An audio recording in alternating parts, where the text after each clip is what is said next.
Just going to talk to you this morning about the wind turbine display that's outside Mrs. Hawkhead's office. Hopefully you've spotted it.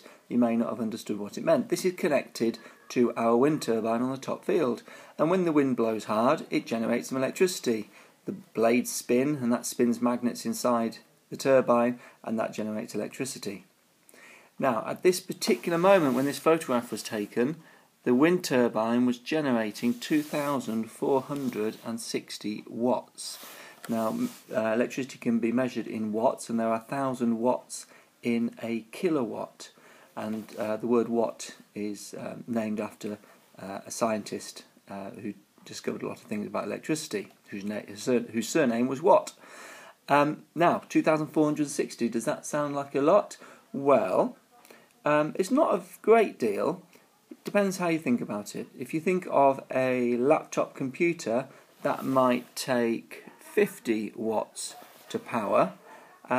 So at this very moment, the wind turbine could power quite a lot of laptops.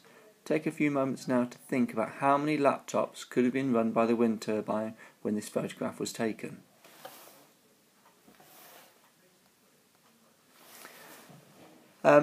You might be able to find out how much electricity your lights take. Depends on what sort of light bulbs it is. The old-fashioned light bulbs might have taken 100 watts, but more modern LED lights might only take 10 watts or even less than 10 watts to power.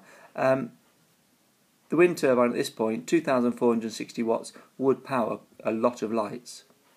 However, if a device is creating heat, like a kettle, or a hairdryer, then the wind turbine wouldn't be very good for that. A kettle might take 2,000 watts on its own, and a hairdryer might easily take 1,500 watts.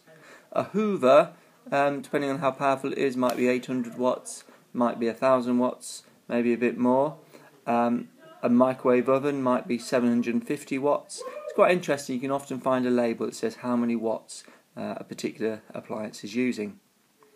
The second part here shows how many kilowatt hours of electricity have been produced since the wind turbine was installed.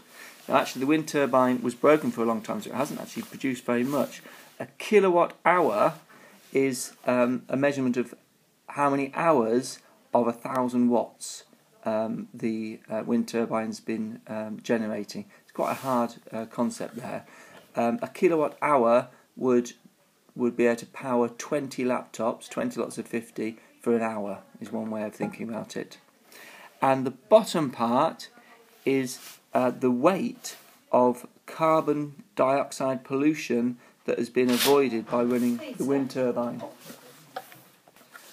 And this is quite an amazing amount, really. If you think about how light a gas is, like carbon dioxide would be. Carbon dioxide is in the air and it doesn't weigh very much at all.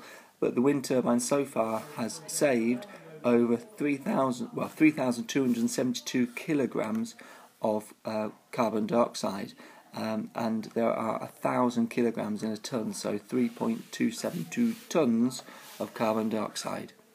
You might like to send someone down to the wind turbine display now to take a photograph of the display to find out how many watts is being produced at the moment, how many kilowatt hours have been produced since Monday evening, and perhaps if any more kilograms of carbon dioxide have been saved.